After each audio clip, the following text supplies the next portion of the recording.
So what's up mga vlog? Nandito naman ulit tayo sa ating YouTube channel. So before tayo mag-start, please like, share, and subscribe sa ating YouTube channel.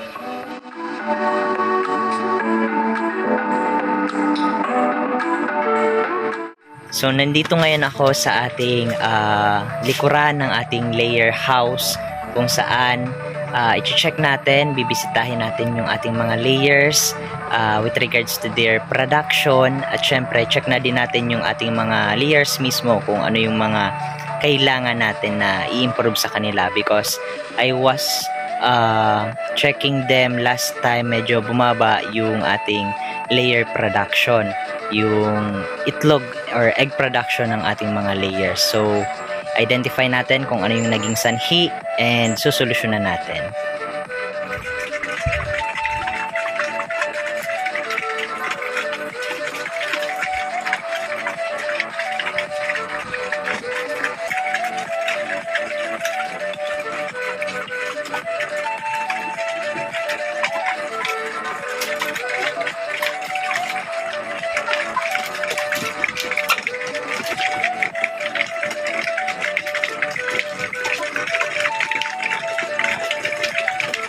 So, nandito ngayon tayo sa ating layer house kung saan nagpakain tayo ng ating mga layers, and pag-usapan natin kung bakit then bumababa yung production ng ating mga layers. So, una sa mga rason dyan kung bakit bumababa yung production ng ating mga layers is yung pagiging stress nila. So, yung pagiging stress ng ating mga manok ay nakakaapekto sa kanilang pangingitlog. So as much as possible, yung ating mga manok ay iwasan ma-stress. So kailangan makapagbigay tayo ng tamang nutrisyon at tamang pagpapakain, at as much as possible po, wag pong magpapapasok ng ibang mga tao sa inyong poultry house para maiwasan natin yung ating mga layers na ma-stress.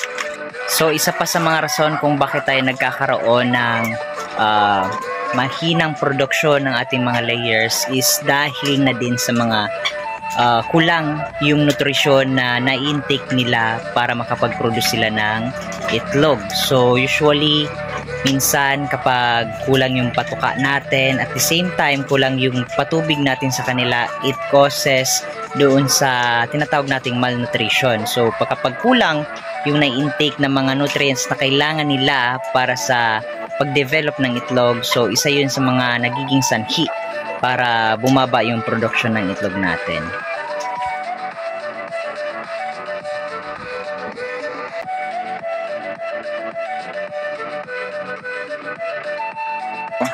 Isa din sa mga nakakaapekto sa kanilang pangingitlog ay yung tinatawag nating weather condition or yung climate change.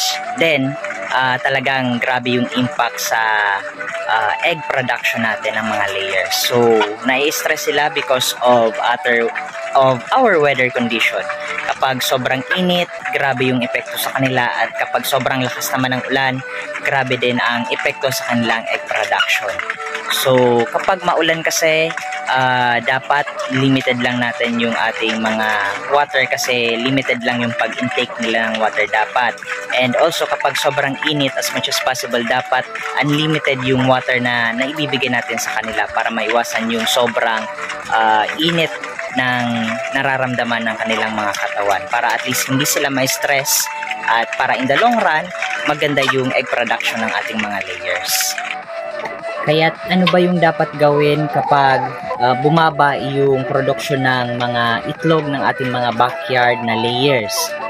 So ang kailangan lang natin dyan gawin, i-check natin yung ating mga layers kung na-stress ba sila, at kung na-stress, i-identify natin kung ano yung nagiging stress source nila. Usually stress yan, madaling ma-identify kung stress ng ating mga manok kapag hindi sila mapalagay at lagi silang maingay sa kanilang kulungan.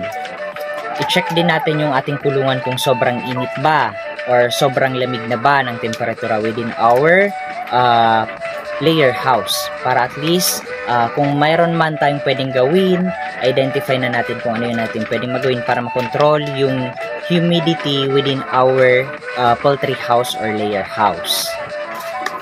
syempre, bigyan ng tamang patuka ang ating mga manok. So, kung gusto nyong malaman yung tamang patuka, i-check nyo na lang dito sa aking isang video para at least alam nyo yung tamang patuka na dapat sa ating mga layers.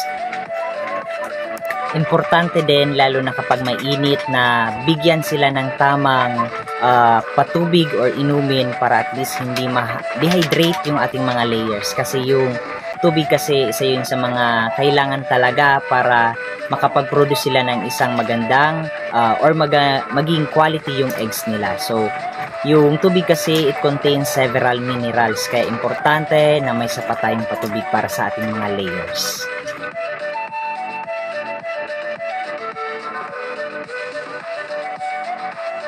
Hopefully, makarecover ngayon yung ating layer production para at least kahit papano, kung hindi man tayo maka-gain ng sobrang taas or mataas na income, hopefully kahit maka-break even tayo sa expenses natin para at least patuloy yung ating layer production, kasi I am hoping na in the long run, mapapalaki natin itong layer production dito sa Puod, Ginobatan, Albay.